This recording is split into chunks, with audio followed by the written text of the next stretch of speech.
Victoire du Bitcoin. C'est un titre bien racoleur. Mais nous venons de vivre un moment historique pour tous les investisseurs sur les crypto-monnaies et sur l'ensemble des marchés financiers. Et pour nous expliquer tout ça, j'ai eu l'honneur d'interviewer Valentin Demey, un des plus grands spécialistes de la crypto-monnaie en France et qui intervient régulièrement sur BFM Business et sur le média Cryptost. Vous verrez dans cette vidéo que l'on parle actifs numériques mais aussi actions US et actions européennes. Et puis Valentin nous révélera pourquoi l'année 2024 sera une grande année pour la crypto-monnaie. Allez, c'est parti pour le 19e épisode de l'Hebdo de Ricardo et c'est juste après le générique.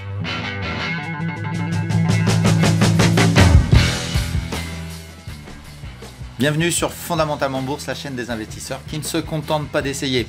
Et pour que cette chaîne puisse perdurer, eh bien elle est sponsorisée. Et écoutez bien ce qu'ils disent, c'est révolutionnaire. Darwin X Zero est le programme d'allocation de capital sans risquer le vôtre. Que vous soyez débutant ou expérimenté, profitez de Darwin X Zero pour devenir gestionnaire de capital en quelques semaines. Sans contrainte, ni objectif irréalisable, et quelle que soit votre méthode, l'essentiel est votre performance qui peut attirer jusqu'à 3 millions d'euros sur votre stratégie gagnante. Vous n'aurez aucun capital à apporter. J'ai bien dit aucun capital. Bien au contraire, c'est votre compte virtuel sur Darwin X Zero qui vous permettra de collecter 15% des bénéfices que vous réaliserez, tout comme dans un fonds d'investissement. Alors devenez votre propre gestionnaire de capital pour 38 € par mois, c'est la solution idéale pour tous les traders qui veulent réussir sans risquer leur propre capital. Profitez d'une réduction de 10 € sur vos frais d'inscription avec le lien qui s'affiche sur votre écran et que vous retrouverez dans la description de la vidéo. Voilà, puis sachez que je participe à ce programme en testant des stratégies sur les actions américaines me concernant. Voilà donc pour aujourd'hui, ce sera une émission un peu particulière puisqu'elle sera concentrée sur la crypto-monnaie et sur l'ensemble des actifs numériques. On a un invité de marque aujourd'hui qui va nous permettre de découvrir et comprendre certaines choses sur des événements qui viennent de se passer et notamment aux États-Unis dans le monde de la crypto-monnaie. Et puis on fera aussi un point sur 6 actifs qu'on a sélectionnés avec un copain qui va donner des informations sur ce qu'il fallait regarder un petit peu dans le monde des actifs numériques. Je suis en train de lui mettre la pression pour faire une petite interview lui aussi, on verra si on pourra le faire avec lui au courant de cette année 2023. Et puis on verra aussi qu'on avait déjà travaillé sur les crypto-monnaies, sur la corrélation de certaines actions avec le monde de la crypto, on verra si c'est toujours vrai, et puis on essaiera de voir si on peut alimenter notre PEA ou notre compte titre avec des actions qui sont corrélées avec ce monde-là. Et puis on terminera cette vidéo avec une surprise que je vous ai concoctée qui nous permettra de suivre dans le temps tout ce que l'on a dit aujourd'hui. Allez, c'est parti pour l'interview de Valentin Demey, un des plus grands spécialistes français de la crypto-monnaie. Allez, c'est parti. Donc nous voilà en direct avec Valentin. Valentin, alors on est dans deux studios différents, on est juste côte à côte, on n'est pas très loin l'un de l'autre, mais pour des raisons techniques, on a préféré faire comme ça.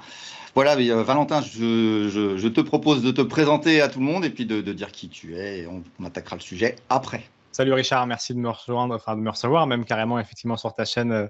Très content d'être entré en juin sur cette vidéo. Alors, on commence à avoir l'eau chaude à Angers, mais on a quelques liaisons locales qui nous permettent de nous avoir sans que ça bug de trop. Donc, c'est toujours un plaisir d'être entré en juin. Effectivement, je suis directeur des contenus chez Cryptos, qui est le premier média francophone d'Europe sur les sujets du Web3, dont on va parler aujourd'hui, avec Bitcoin et son ETF, et CEO de Cube3, qui est l'un des incubateurs les plus importants d'Europe, sur lequel on accompagne du coup une vingtaine d'entreprises dans leur réussite du Web3, que ce soit en incubation ou en accélération, là aussi depuis Angers. Eh oui, Angers. Ça va devenir la capitale. Un petit peu, ouais. Exactement. La grande capitale du Web3.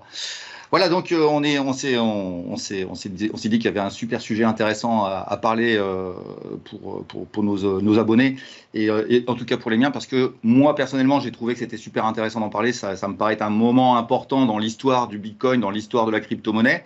Et je me suis dit, Valentin, il va mieux présenter tout ça. Et je fais référence à un événement qui s'est passé la semaine dernière, qui est la décision de la Cour d'appel, je crois, de Columbia, aux États-Unis, qui a eu des mots assez durs avec la SEC concernant la décision de la SEC d'interdire un ETF en Bitcoin. Et je voudrais que tu nous expliques un petit peu le contexte dans lequel on est, pour savoir quels sont les enjeux sur cette décision qui me paraissent, moi, personnellement, super intéressants. Quel est ton avis? Et vas-y, explique-nous tout ça. Ouais, effectivement, l'ETF Spot Bitcoin, c'est une chimère dans l'écosystème depuis tellement d'années. Alors, il y a ceux qui voulaient et ceux qui ne voulaient pas depuis toujours. On sait que Bitcoin a été pour beaucoup créé contre le système bancaire actuel et justement tous les institutionnels qui vont commencer à arriver si cet ETF spot est effectivement approuvé par la SEC. Donc, on est vraiment dans cette ambiance qui, depuis plus de 5 ans, et est-ce que ça va exister, est-ce que ça ne va pas exister, sous quelle forme ça prendra forme justement si ça doit être le cas. Et on est très clairement proche du dénouement de cette saga interminable. Il faut savoir qu'on a des ETF qui existent sur Bitcoin, mais c'est des futures, donc c'est des produits dérivés qui sont arrivés à peu près au top de Bitcoin en 2017, quand c'était le fameux bull market où Bitcoin était à 20 000 $. Donc l'écosystème garde un mauvais souvenir de cette institutionnalisation des crypto-monnaies parce que, oui, ça a permis de shorter l'actif préféré des crypto-fans à cette époque-là. Mais maintenant, ça a bien changé parce que l'écosystème mûrit. Il y a beaucoup de choses qui se mettent en place d'un point de vue justement de la régulation en Europe, en France, dans le monde. Donc, ça permet d'avoir beaucoup plus de poids dans l'industrie, un marché qui est beaucoup plus mûr, parce qu'on parlait de 2017, maintenant on est en 2023, et des acteurs beaucoup plus importants depuis lors. Donc, cette demande d'ETF spot, elle a changé de vision, elle a changé de visage, et peut-être que même s'il y a une frange de la population qui ne veut pas voir arriver les institutionnels, elle est quand même plus réduite qu'en 2017. Il y a vraiment cette envie de se dire, on va enfin être un produit grand public. On commence de plus en plus à l'être avec des applications qui permettent d'utiliser les actifs numériques au quotidien dans les moyens de paiement ou avec les métavers, les NFT et ce genre de sujets, d'avoir beaucoup plus d'usage. Mais d'un point de vue de la capacité de s'exposer, c'est encore un peu timide. On a Coinbase qui est entré en bourse il y a 1 an et demi, 2 ans maintenant et qui permet quand même d'acheter l'action Coinbase au Nasdaq, qui est l'une des plus grosses plateformes d'échange, mais pas Bitcoin directement. Donc, c'est un moyen détourné d'avoir du Bitcoin dans son portefeuille. Maintenant, le ETF spot Bitcoin, oui, c'est un combat personnel de la SEC depuis toujours, et particulièrement a priori de son président, de refuser certaines demandes. Là, ça vient de changer de tempo, puisque c'est effectivement un tribunal qui a demandé à la SEC de revoir sa copie. Ça a été effectivement assez sec dans la réponse du tribunal qui dit, je cite, un principe fondamental du droit administratif veut que les agences traitent les affaires de manière similaire lorsqu'ils concernent les mêmes contrats. Et là, a priori, le tribunal estime que c'est effectivement pas recevable cette interdiction de la part de la SEC sur cet ETF de Grayscale. Alors, je recherche les mots exacts qui ont été utilisés, mais c'était très agressif vis-à-vis de la SEC. C'était que la SEC a agi de manière arbitraire et capricieuse. Tout à fait. Donc, c'est vrai qu'il y a eu des sorties de route de la part donc, du président de la SEC, qui est l'équivalent de l'AMF en France, si on veut faire simple, donc l'autorité des marchés financiers. Il y a eu des sorties de route de la part de Gary Gensler, pour le nommer, très clair, sur l'écosystème des actifs numériques. Il s'est amusé à faire des vidéos pour fustiger certains acteurs, pour essayer de mettre un cran d'arrêt à beaucoup d'initiatives qui étaient pourtant assez en règle, ou même se taper des barres, pour utiliser certains termes des analystes de l'époque, sur justement Bitcoin et l'utilité des actifs numériques, alors que certains aiment le rappeler, il était professeur de crypto dans certaines grandes universités américaines avant d'être président de la SEC. Donc oui, c'est vrai qu'il a a priori un biais très négatif sur ce sujet-là, qui est fondé ou pas fondé. En tout cas, philosophiquement, ça lui est propre, mais de ce qui est très concret, le tribunal vient de donner un indice. Ça paraît être infondé, en fait, ces prises de position. Donc là, il faut bien comprendre que ce refus avait été argumenté de plusieurs points d'intention et d'interdiction. Et là, le tribunal vient de faire du coup sauter la première et la plus importante des règles qui avaient été justement montrées du doigt par la SEC. Donc, si cette plus grosse excuse vient de sauter, que reste-t-il à la SEC pour interdire les ETF spot Bitcoin? Bien, en fait, très peu de choses. Donc, on n'a jamais été aussi proche d'un listing. Alors, est-ce que ce sera Grayscale, qui est directement une entreprise issue du monde des actifs numériques, ou BlackRock, qu'on sait aussi très présent sur ce dossier-là, comme Fidelity ou d'autres gros fonds de pension américains? Voilà, c'est là où je mets effectivement un point d'interrogation. Plus probable que ce soit un acteur historique comme BlackRock qui soit listé en premier plutôt que Grayscale, mais a priori, on devrait avoir une réponse là avant la fin de l'année, puisqu'effectivement, ils ont de nouveau repoussé de fait le temps qu'ils avaient pour donner une réponse. Ils avaient jusqu'à la semaine dernière, ils ont pris un délai supplémentaire de quelques semaines. Donc, dans quelques semaines, on sera fixé. Mais je pense que si ça doit prendre la direction d'un listing, ça sera davantage peut-être plus vers BlackRock. Il faudra regarder ça. D'accord.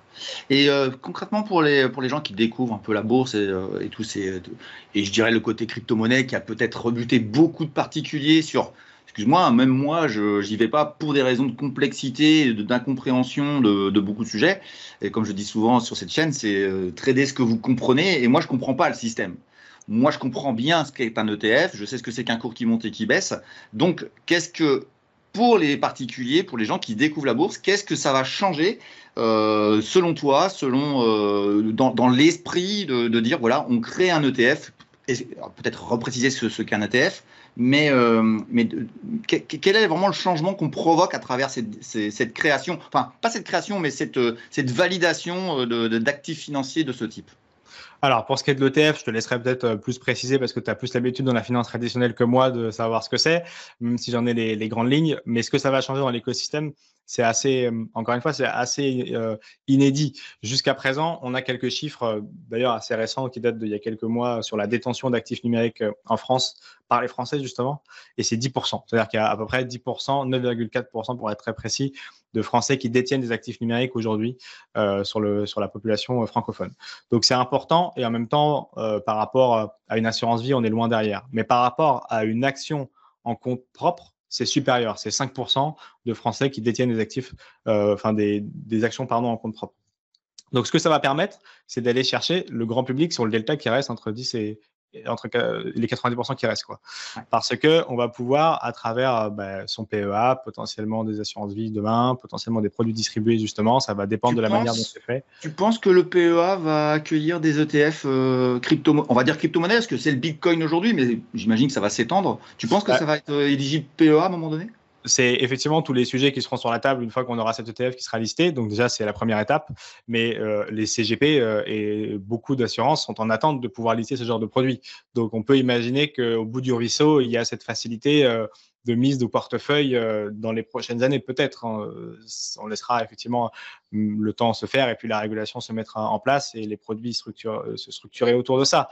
Mais ce qui est certain, c'est que pour s'exposer aux cryptos aujourd'hui, il fallait vraiment faire le choix d'avoir des crypto-monnaies, en l'occurrence beaucoup du Bitcoin, pour beaucoup de l'Ethereum. Donc, il fallait acheter ça sur des plateformes comme Binance, Coinbase.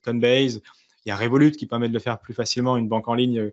Mais c'est quand même un acte politique, entre guillemets. Il faut télécharger une application pour avoir du Bitcoin, il faut s'authentifier sur cette plateforme-là, donner son identité, faire un virement. Enfin, c'est compliqué.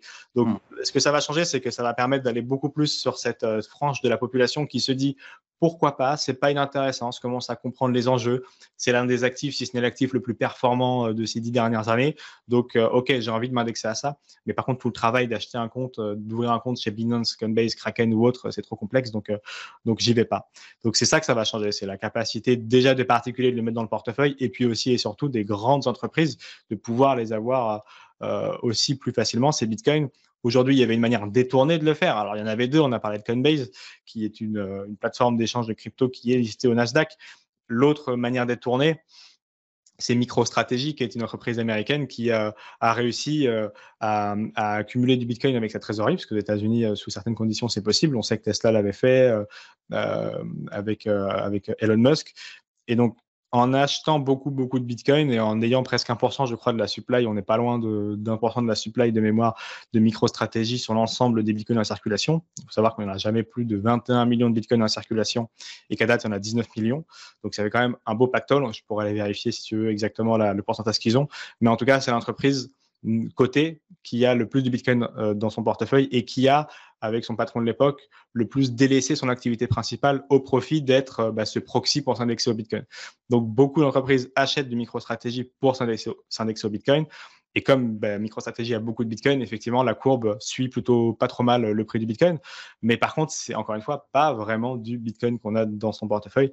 Et là, encore une fois, ça sera possible de l'avoir directement au prix spot, c'est-à-dire vraiment au prix qui est important. Voilà, je te laisserai. On n'est plus sur du synthétique, on est sur le prix spot, on est sur véritablement l'actif en question, quoi. Ouais, c'est ça. Et on n'aura plus de clôture, on n'aura plus de gap à l'ouverture ou à la fermeture des futures.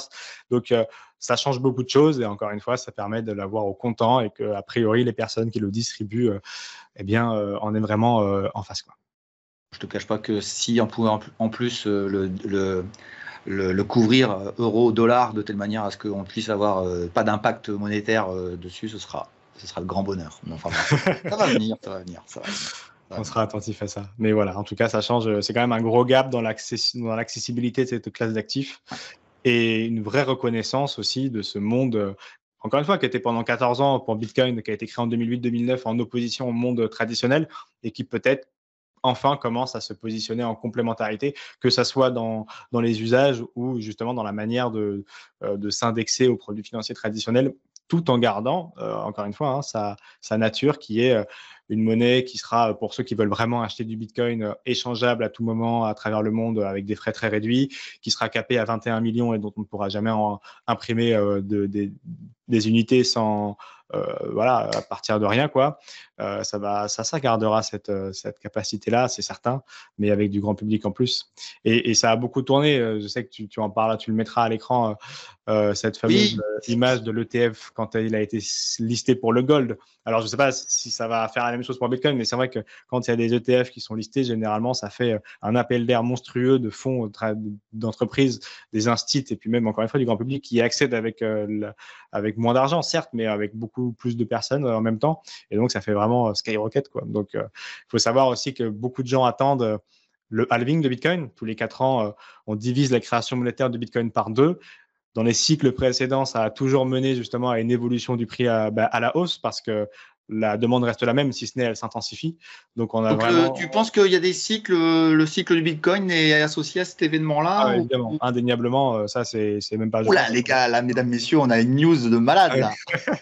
Non, mais pour le coup, effectivement, ça, c'est depuis toujours cette création monétaire qui se divise par 2 tous les 4 ans, qu'on appelle le halving, a toujours été succédé à date. Alors après, l'actif est jeune, mais... Et la date, c'est quand? C'est à peu près que c'est mars de l'année prochaine. Mars 2024. Et ça devrait, si l'ETF Bitcoin est enfin autorisé par la SEC, justement plus ou moins concordé avec ce listing s'il doit arriver.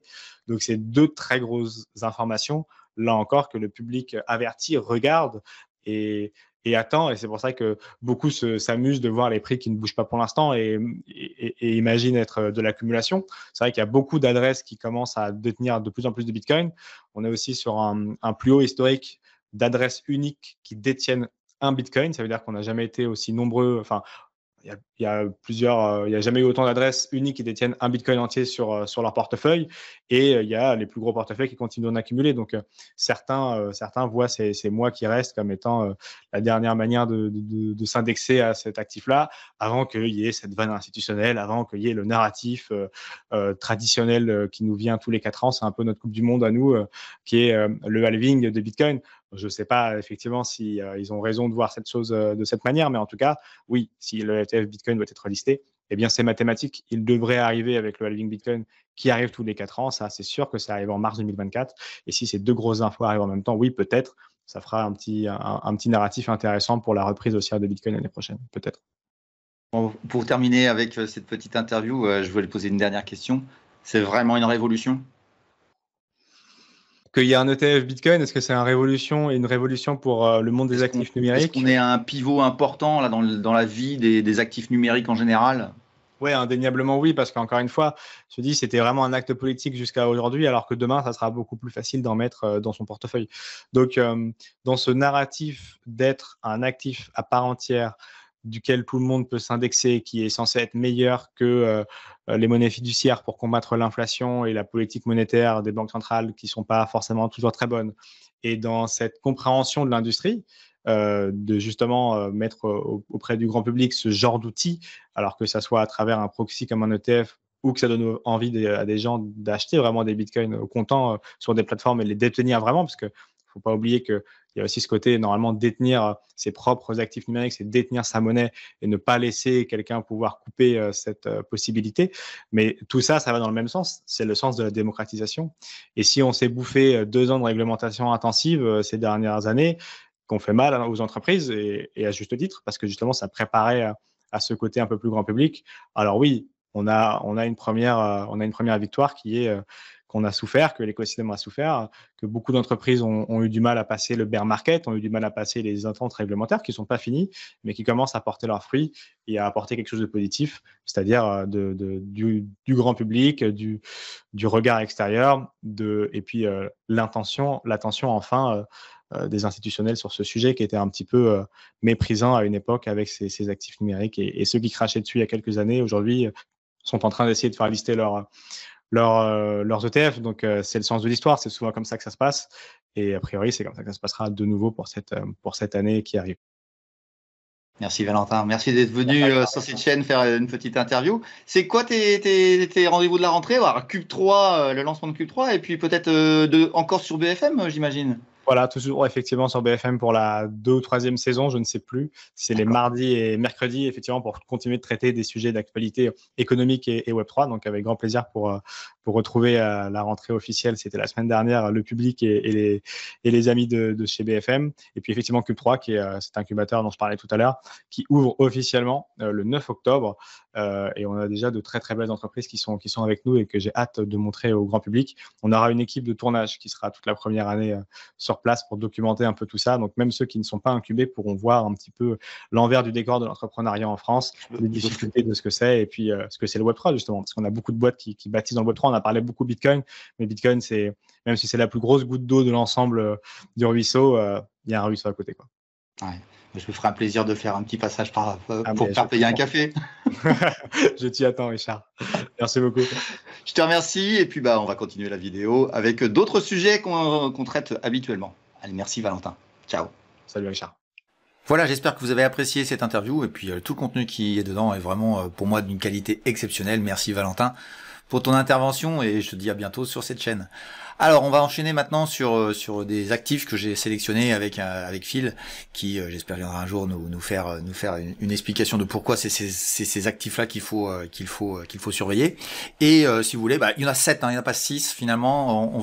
J'avais oublié le Bitcoin tout bêtement dans mon compte. On va étudier graphiquement tous ces dossiers-là. Vous allez voir qu'il y a quand même des choses intéressantes à tirer de tous ces graphiques et de voir que on peut encore patienter. On n'est pas du tout en retard et on va observer ces dossiers là dans le futur. C'est ce que je vous propose dans les futures vidéos. On verra comment on va faire pour suivre ça de manière synthétique. Voilà, on va enchaîner tout de suite avec le premier des actifs, le roi de tous. Eh bien, il s'appelle le Bitcoin. Allez, c'est parti.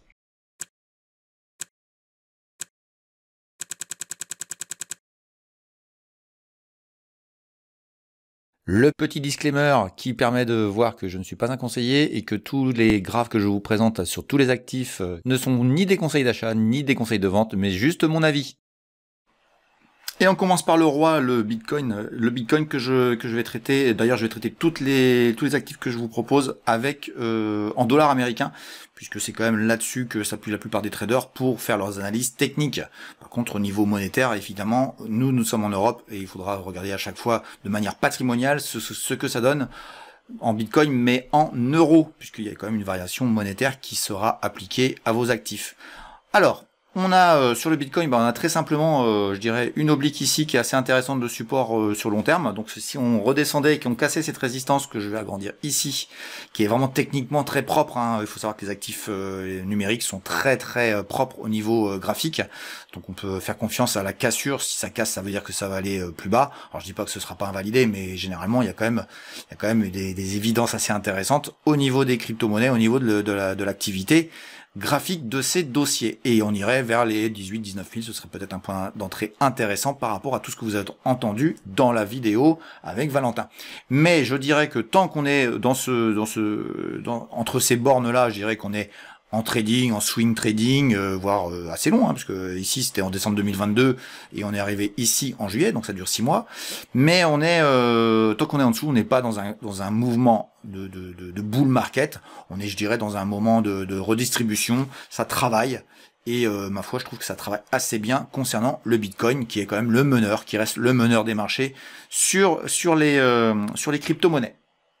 On va enchaîner avec celui que je trouve l'un des plus intéressants dans les applications qu'il utilise et qu'il permet de faire, c'est l'Ethereum, que l'on va aller voir tout de suite. Voilà pour l'Ether, de la manière dont on peut voir ce graphique. On a une oblique ici qui est extrêmement claire et qui, je pense, devrait être testée dans les semaines qui viennent. Je dirais que le petit couloir qu'on voit ici, je vais agrandir un petit peu. On a un petit couloir que j'ai écrit, je vais vous agrandir pour faire voir que je vais chercher loin ces informations-là. Il est assez propre et c'est pas interdit que ça remonte ici puis que ça revienne. Je trouve que 1400 $ est un niveau qui peut être travaillé et qui sera peut-être intéressant pour ceux qui s'intéressent aux crypto-monnaies. Je rappelle que l'ensemble de toutes les analyses que je fais sont juste des analyses de ma part, je ne donne aucun conseil. Je trouve que les crypto-monnaies sont un secteur intéressant à regarder, mais ce n'est qu'un secteur parmi tant d'autres. Et il se trouve que nous allons voir tout à l'heure qu'il y a des actions aussi qui sont concernées par le sujet, mais je rappelle que je ne donne aucun conseil. Voilà, je vous remercie de bien l'entendre. On revient sur notre petit couloir, je trouve qu'il est intéressant, qu'il est marqué de manière intéressante, on le suivra, on verra s'il a de la pertinence, mais apparemment il commence à en avoir. Voilà pour l'Ethereum, donc il est dans une situation assez proche de ce que fait le Bitcoin, mais un petit peu moins costaud. Voilà, c'est mon avis, ça n'engage que moi. On va enchaîner avec un autre actif sur la crypto-monnaie. Et on s'envole avec celui qui est peut-être le plus inquiétant de tous, c'est Cosmos. Cosmos dont le code est Atom, A-T-O-M, et surtout pas Cosmos, vous trouverez pas, enfin si vous trouverez par voie de fait. Alors il est en dollars, hein, comme tous les autres. Je trouve qu'il est pas en bonne santé, il est clairement baissier depuis un moment, il sous-performe les autres actifs numériques de crypto-monnaie, donc je trouve que c'est vraiment celui qui est peut-être le moins intéressant, en tout cas au niveau graphique, au niveau fondamental, c'est un petit peu différent. Donc en tout cas, d'après Phil, celui qui m'a filé les informations, mais il nous expliquera ça dans une interview, je l'espère, en tout cas. On a un support très intéressant au niveau de 5,50$, pardon, et on verra bien, mais moi j'ai envie de dire, tant qu'on casse pas cet oblique ici, il n'y a rien à faire sur ce dossier-là. On verra dans le futur si tous ces arbitrages que je vous propose sont bons. C'est ça l'intérêt, c'est qu'on verra dans le futur si ça se confirme ou pas. On enchaîne avec un autre actif qui s'appelle Monero. Alors Monero, on voit tout de suite que ça va, c'est moins mal que Cosmos. À vrai dire, on voit bien que l'oblique ici, elle est travaillée depuis longtemps, de manière assez régulière. Mais je dirais que je vous donne une petite astuce. Quand vous avez un nouveau contact qui est de plus en plus proche dans le temps, c'est-à-dire que là ici, vous voyez, la distance de temps est beaucoup moins importante que cette distance de temps là, et encore beaucoup moins entre ici et ici, ça veut dire que ça va casser. Pour moi, en tout cas, il y a une probabilité que ça peut le faire. Et dans ce cas-là, on a l'intérêt de ce support ici, autour de 127, qui peut être intéressant concernant l'actif monétaire, l'actif crypto, qui est Monero. En tout cas, voilà ce que j'en pense techniquement. Ensuite, je dirais que tant qu'on est entre la borne rouge, là, ici, qui est à 186, et ce niveau de 127, j'ai envie de dire, on est dans le swing, on est dans le trading, on n'est pas vraiment dans l'investissement. Enfin, vous pouvez investir, mais vous pouvez attendre longtemps. Je vous rappelle quand même que même s'il y a des choses qui vont se passer en 2024, on peut parfaitement avoir une invalidation du scénario. Ça s'est passé plusieurs fois, mais ça peut ne pas arriver. Et il faut toujours penser au pire. Si vous ne pensez pas à votre protection de capital, vous aurez des gros soucis sur les marchés financiers un jour ou l'autre. Et ce sera peut-être en 2024. Donc il faut faire très attention. Je rappelle que je ne donne aucun conseil, mais c'est un petit peu ce que j'ai vécu quand même sur les marchés. J'ai cru à des choses absolument extraordinaires et je me suis fait parfois avoir parce que j'étais trop confiant et que je voyais pas la possibilité d'un scénario noir, et ça peut toujours arriver. Allez, j'enchaîne avec un autre actif immédiatement. Voilà, c'est un des plus jeunes d'entre tous, il s'appelle Solana, il a été adoré pendant la bulle, le bull run des crypto-monnaies entre 2021 et 2022, et puis il est devenu, comme après tout bull run, il y a un effondrement qui est en conséquence de fait, et je dirais qu'il est assez propre, on est vraiment dans une redistribution au niveau de prix où on est actuellement, entre 10 et on va dire entre 10 et 30, vous voyez, ça c'est 10 à 30, c'est-à-dire c'est x3 ou divisé par 3, donc vous voyez, c'est très volatile, c'est l'actif le plus volatile qu'il y a dans la présentation que je vous fais. Donc faut faire très attention, faut être costaud au niveau psychologique, voilà, j'ai envie de vous dire, il faut vraiment savoir ce qu'on fait. Attention aux quantités d'argent que vous mettez sur des actifs comme cela, c'est pas du tout c'est pas du tout fait pour les nouveaux, qu'on soit très clair, les nouveaux, je vais vous dire, moi j'ai un élève qui s'y est mis, il a fait énormément de gains et il a tout reperdu parce que voilà, il était nouveau et il a pas fait attention, il a pas su encaisser. Il y a certains qui ne sauront pas encaisser aussi des pertes quand ça s'effondrera et perdront tout leur argent. Lui a perdu tout ce qu'il avait gagné, donc c'est moins grave, mais il a vraiment tout perdu. bon, c'est la triste réalité à chaque fois. Les nouveaux se font tous avoir. Il faut vraiment vous former, vraiment apprendre de telle manière à ce que vous puissiez profiter sans non plus vous faire dilapider dans un second temps. Vous le voyez dans le graphique. Je gagne, je gagne, je gagne, je gagne. Je perds, je perds, je perds. Non, ça va remonter, ça va remonter. C'est la catastrophe. Ah, puis merde, fait chier. Et c'est la fin. Et vous êtes tout perdu. Et vous pouvez pas profiter de la suite qui se présente à nous. Voilà. Il y a quand même des signaux précurseurs qui se présentaient dans le graphe. Mais bon, les gens, ils savent pas, quoi. C'est comme ça. Alors, en ce qui concerne Solana, on va agrandir un petit peu. On voit bien que, je dirais que cette oblique est intéressante. On pourrait en tracer une autre ici, mais c'est pas l'objet. On verra bien. Pour l'instant, ça corrige tranquillement. C'est plutôt assez costaud. Moi, je trouve que c'est assez propre. C'est ni baissier ni haussier. Ça suit pas vraiment le Bitcoin. Ça suit pas vraiment Cosmos. Donc, c'est un peu entre les deux. Donc, on verra bien ce que ça donne. On fera confiance à ce qui se passe dans le graphique quand ça voudra bien se présenter à nous. Voilà pour Solana. On va enchaîner sur la suite immédiatement. Et la suite, c'est AVE, AAVE, le nom et le code, c'est AVE. Donc vous avez ici, c'est très clair, hein, enfin franchement, on a une congestion qui est vraiment très clean entre, on va dire, 50 et maintenant 82.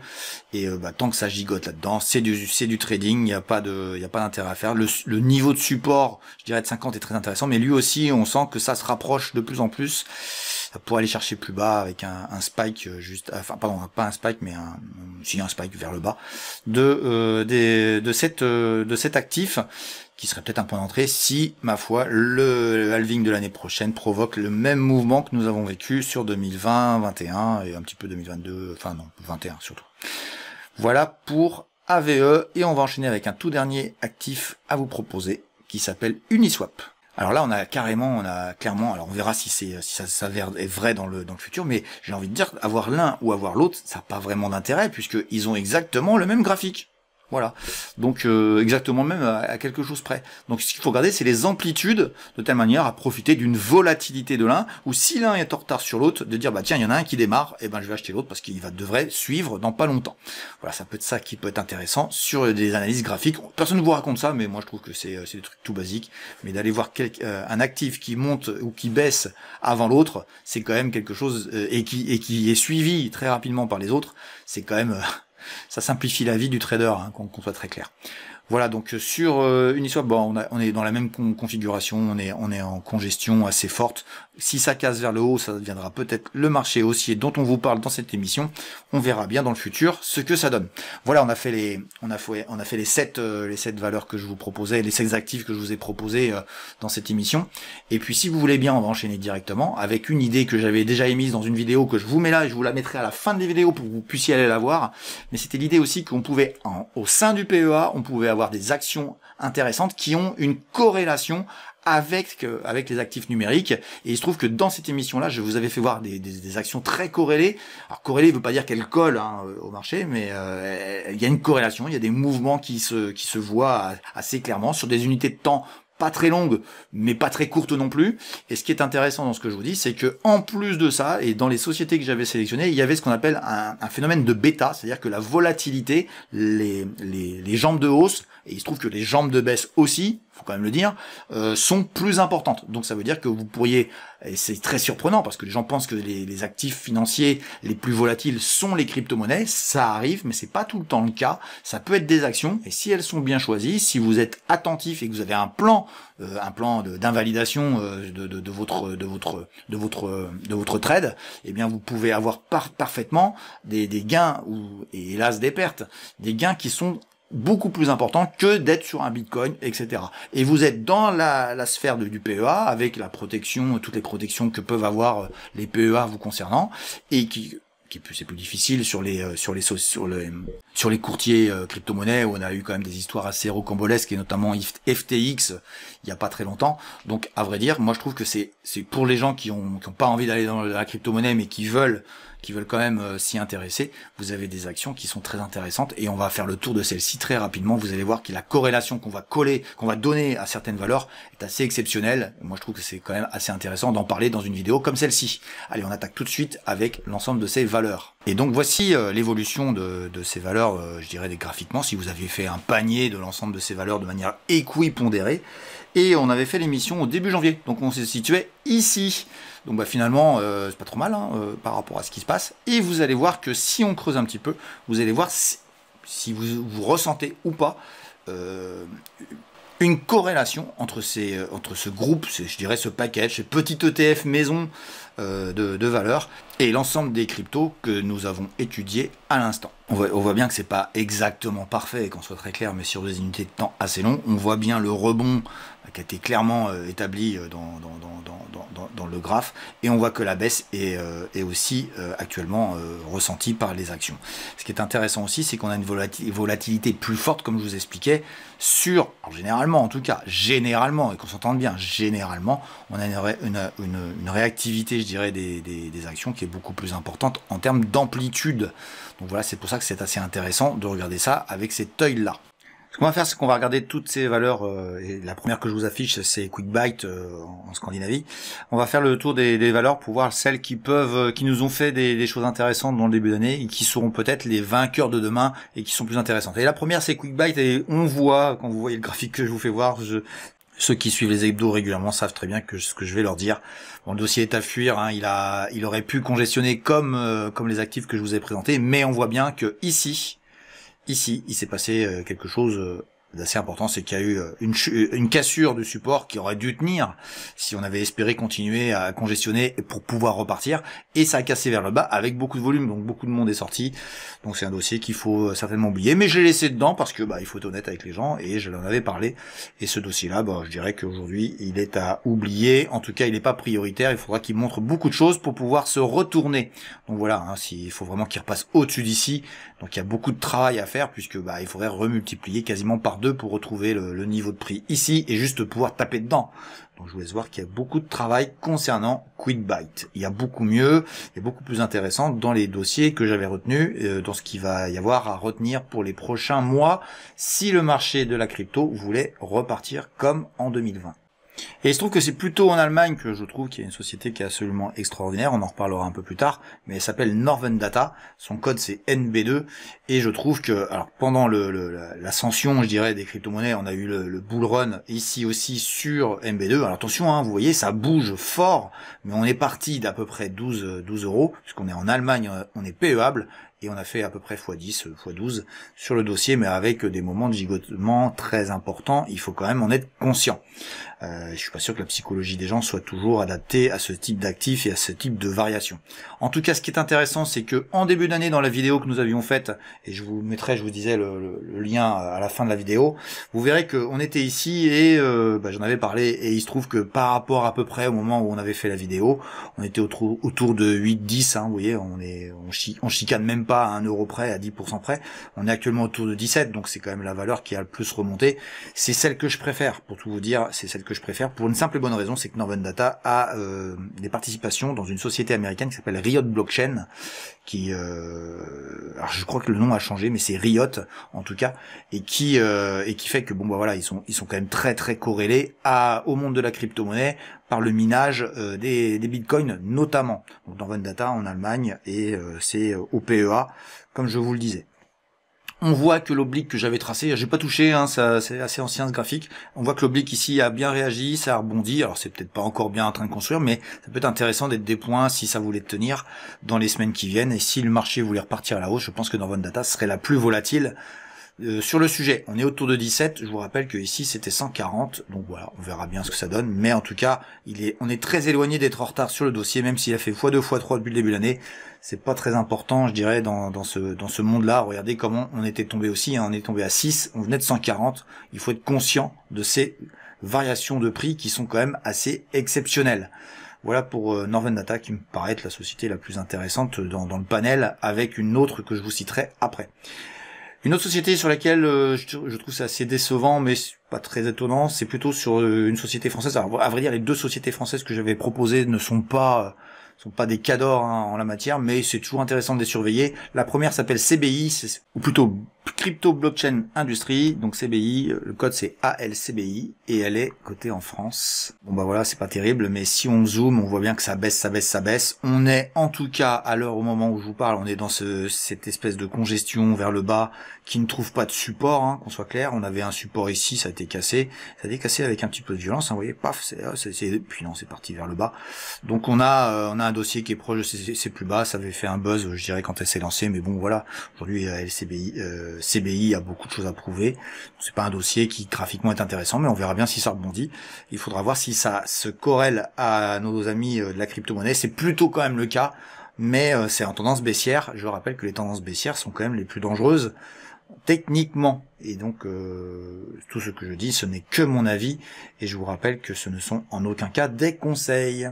On va enchaîner avec The Blockchain Group, qui est quand même une société que voilà, j'ai quand même beaucoup de doutes sur l'entreprise. Mais allez, on y va tout de suite. Je vais juste vous dire un truc, c'est que même si nous avons beaucoup de doutes fondamentaux dans un bull run concernant les crypto-monnaies, c'est un dossier qui rebondira aussi. Alors je sais pas s'il aura la même amplitude, mais il aura aussi des opportunités pour faire du trading. Et là, on n'est pas dans l'investissement, mais du trading qui peut rapporter pas mal. On verra bien si ça se passe. Je vous le dis quand même aussi. Je vais vous faire voir le graphe. Vous voyez à l'accélération qu'il y a pu y avoir, donc c'est quand même intéressant. Hein. On part de 25 centimes, on arrive à 2, voilà, ça fait x10. Et après, ça a tout perdu, hein, qu'on soit clair. Donc il faut savoir vendre. Mais ce qui est super intéressant dans ce que je vais vous dire, c'est que ça va peut-être faire une jambe de hausse, mais même si ça casse ici, et ça c'est ça qui est intéressant, vous allez dire voilà, c'est bon, j'ai un signal d'achat. Bah, vu la qualité, la mauvaise qualité fondamentale de la société, je pense qu'il faut pas le faire. Je pense qu'il faut plutôt avoir la cassure, voir une congestion, une forme graphique intéressante, je dirais qu'en plus vous permet de mesurer votre risque-reward de la meilleure façon possible pour perdre le moins d'argent si ça s'était invalidé, et voir s'il y a une deuxième jambe de hausse. Donc d'abord un retournement, et ensuite attendre la deuxième jambe de hausse pour pouvoir rentrer sur un dossier comme ça. Quand c'est fondamentalement pas costaud, il faut vraiment des éléments qui soient intéressants. Je vous le dis, hein, si le Bitcoin repart à la hausse, je suis assez convaincu que le dossier rebondira malgré sa non-qualité fondamentale. Mais je le rappelle, dans ces cas-là, on est en trading. C'est pour ça qu'il faut faire du fondamental. On sait si on est long terme ou court terme sur une valeur que l'on prend dans son portefeuille. On va enchaîner avec une valeur que j'ai beaucoup aimée, qui s'est fait démonter tout pendant cette chute des marchés des crypto-monnaies, mais qui pourra être de nouveau intéressante. Elle s'appelle Naga Group. Alors, elle était dans les pépites, hein, j'avais préconisé à un moment donné, qui était de manière intéressante. Elle avait bien monté, mais elle s'est fait vraiment découper à cause d'une chose, c'est que son partenaire chinois, qui s'appelait Fosun, a quitté le navire, et on voit bien que le navire, il a coulé. Voilà, donc ça fait glouglou là-dedans, ça a rebondi. Donc je sais que j'ai des élèves qui ont particulièrement profité de ce mouvement-là, hein, entre 1,10 €, on va dire 1,15 € et 2,70 €. Bon bah c'est bien, ça fait un bon gros x2, même un peu plus, mais ça a tout reperdu. Donc voilà, hein, donc les gens qui veulent conserver, qui font ce qu'ils appellent du buy and hold, et ben voilà ce qui vous arrive. Le résultat, c'est qu'on est revenu sur une oblique intéressante, je dirais sur une période très long terme, puisque on avait un impact ici vers le 2020, et c'était le moment du point bas historique du marché, puisque ça a rebondi ensuite et que ça a fait tout ce bull run qui a suivi. Et on est bien d'accord qu'on est corrélé aux crypto-monnaies. Ici, c'est la même manière avec un rebond qui a été fait au mois de janvier pendant le rebond des crypto-monnaies, mais on a tout reperdu. On voit que fondamentalement, c'est une valeur qui a encore beaucoup de difficultés par rapport à ce qui s'est passé dans son histoire, dans l'histoire de l'entreprise. Donc, on regarde ce qu'il y a là. Je vous le dis quand même, ça résiste à un endroit intelligent. Ça résiste à l'endroit qu'on avait entre guillemets prévu, mais ça résiste et ça rebondit pas. Donc quand ça rebondit pas, on a un grand risque de latéralisation puis de continuation de la tendance baissière que nous voyons ici pour aller voir plus bas. Donc faites attention, mais pour moi Naga Group, ça peut être aussi un des dossiers, je dirais, en mauvaise santé, qui peut se refaire la santé au moment d'un bull run des marchés financiers. Voilà pour les actions que je vous ai proposées sur le PEA. Je vais vous en rajouter une aux États-Unis. Alors il y en a plein, hein. Il pourrait y avoir Marathon, Riot, il y en a quelques autres, mais on va prendre celle que Valentin nous a proposée et on la suivra et on va l'intégrer dans ce petit panier de valeurs que nous avons constitué ensemble au début de l'année et on verra ce que ça donne. Mais sincèrement, MicroStrategy, c'est quand même assez intéressant. Donc voilà, ici, depuis le 2020, et on a une accélération qui est très claire ici, où ça rentre en bull run, c'est au niveau du mois d'août. Donc je rappelle que c'est en mars le halving, et on a une accélération au mois d'août. Donc je vous le dis quand même, Là, vraiment le moment. Alors, je vais zoomer dessus. Voilà, c'est le moment ici où on a vraiment le marché qui part dans une autre état d'esprit. On peut considérer que là aussi c'est le cas, mais en tout cas, ce qui est sûr, c'est que ça a mis du temps, puisque nous sommes le halving étant en mars, donc à peu près ici. D'ailleurs, vous remarquez, c'est le point bas historique du dossier, mais on n'est pas rassuré par cette congestion-là. Mais c'est l'accélération ici qui peut vous faire rentrer ici, en sachant que voilà, MicroStrategy rentre des bitcoins dans ses actifs. Et puis après, il y a d'autres solutions. Vous voyez qu'il y a plein de solutions pour pouvoir rentrer sur le dossier de manière sécure et de prendre des plus-values très rapidement. On va revenir, si vous voulez bien, sur le graphique global. Alors qu'est-ce qui s'est passé comme bien des actifs? Ça a redescendu évidemment quasiment au plus bas par rapport à la chute des crypto-monnaies. Et il se trouve qu'on a un rebond qui est beaucoup plus intéressant. Et là, vous constatez, c'est pour ça que je trouve que le dossier est intéressant et que ce que nous a dit Valentin est vraiment une pépite, c'est que là, le dossier, lui, depuis janvier, il a rebondi, mais il est jamais redescendu. Et il est comme Northern Data. C'est-à-dire que ça va être le deuxième dossier qui m'intéresse. Le problème, c'est qu'il est américain et qu'il ne rentre pas dans le PEA. Donc, il vous faut un compte titre pour pouvoir accéder à cette valeur. MicroStrategy a une corrélation, vous avez vu ça dans l'interview, je vous ai mis un petit graphique, il y a une corrélation très très forte avec le Bitcoin. Donc là, j'ai envie de vous dire, non seulement il a une corrélation avec le Bitcoin, mais en plus, il est, je dirais, une corrélation positive. Alors certains rebondissent dans des marchés de manière d'une manière baissière, alors que nous avons MicroStrategy qui est en train de rebondir de manière haussière, c'est-à-dire que les amplitudes sont, les mouvements sont à peu près corrélés, mais ils sont meilleurs que ce que vous voyez sur les autres graphiques. Donc ça veut dire que ça monte fort, ça baisse moins fort, ça monte fort, ça baisse moins fort, ça fait des points bas de plus en plus hauts, ça fait des points hauts de plus en plus hauts. Ça veut dire que c'est haussier, tout simplement. Alors, est-ce que c'est le point d'entrée ici? Je vous ai tracé des obliques, vous voyez que ça peut être intéressant, mais en tout cas, ce qui est intéressant, c'est que nous avons deux dossiers, même si on en suit plusieurs autres, ça sera éducatif de les regarder tous, mais je trouve que MicroStrategy est le dossier américain qui me semble être l'un des plus intéressants pour profiter de la blockchain sans spécialement aller s'investir sur les courtiers dont on a parlé tout à l'heure, qui peuvent être parfois un peu véreux et qui ont du mal à vous rendre votre argent. Je dis ça au passage. Ce que je vous propose, c'est qu'on va faire une petite chose, c'est qu'on va créer l'indice PTDR spécial crypto. Voilà, tout simplement, on va créer un indice. Alors ceux qui connaissent les vidéos savent ce que ça veut dire. Je vais créer un indice qui va suivre les crypto-monnaies. Alors, je serai pas aussi rigoureux qu'avec l'indice PTDR, le PTDR le vrai, mais on va intégrer, je dirais, des sociétés. Et puis on verra s'il y en a d'autres qui peuvent intégrer. On va américaniser cet indice, on mettra des sociétés aussi américaines dedans, en fonction, alors moi ce que je vous propose, c'est à la limite, vous pouvez me proposer dans les commentaires, n'hésitez pas à commenter la vidéo, à me dire ce que vous pensez de cette vidéo, et puis proposez-moi des sociétés qu'on pourrait intégrer dans cet indice PTDR spécial crypto, et je vous impose une chose, c'est la corrélation avec nos actifs, c'est-à-dire qu'il faudra faire un travail de vérification, si graphiquement on a à peu près les mêmes choses, de telle manière à essayer de trouver un ensemble de valeurs, de faire un panel de valeurs qui nous permettent d'avoir la possibilité d'acheter des actions tout en étant dans le monde de la crypto. On financera le monde de la crypto à travers des actions. Et ça, c'est super éducatif pour les gens qui s'y connaissent pas et qui débutent en bourse. Voilà pour ce que je vous propose, c'est créer cet indice. Et puis la deuxième petite surprise, c'est qu'on va intégrer dans l'indice des pépites, le vrai indice des pépites, l'indice PTDR, celui que vous connaissez bien, eh bien on va intégrer une de ces valeurs pour nous exposer à la crypto-monnaie et profiter peut-être dans les mois qui viennent d'un bull run sur les marchés financiers de la partie crypto-monnaie. On va intégrer Northern Data en Allemagne qui sera la nouvelle pépite. On va l'intégrer à partir d'aujourd'hui et ça permettra d'animer, de regarder avec l'indice des pépites, de voir si nous profitons aussi des crypto-monnaies dans les mois, dans les années qui viennent, concernant le sujet de la blockchain. Avec Zonaga Group, on va avoir un panel de deux valeurs, une qui est plutôt baissière et qui est plutôt en mauvaise santé, et une qui est plutôt plus costaud à mon avis, qui est plutôt en train de se retourner, et on verra bien ce que ça donne dans l'indice. Voilà, on aura deux valeurs sur 25 qui seront concernées directement par la crypto-monnaie et qui sont toutes PEables.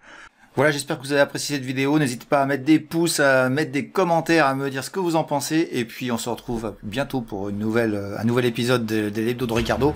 Et pour l'instant, je vous mets des vidéos à regarder. Celle sur la crypto dans le PEA que je vous ai déjà présenté au mois de janvier. Et puis une sur les pépites à trader de Ricardo, de telle manière à ce que vous découvriez un peu mieux mon environnement. Voilà, je vous souhaite un bon week-end et je vous dis à bientôt. Ciao.